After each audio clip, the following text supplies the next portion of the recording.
How to contact Uber customer service. Now, this specific method is actually working both laptop or from the application itself. Now, if you're going to be using your laptop, you can choose to not to log into your current account. And go into Uber.com's official site, and from here, simply locate on the help option, usually located at the right portion of your current language setting. Go into the help tab. And then in here, you can choose whether you'll be interacting as a rider, driving and delivering via Uber Eats, and so on and so forth. Now choose your designated option, and then in here, Uber support resources will attempt to provide you resolution first on your current problem that you're reaching out.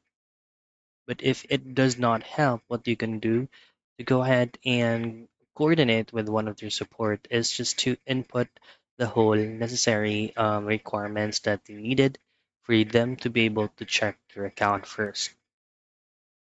Now you just have to wait for the customer service to get back to you so that you will be provided a resolution accordingly. And that's it.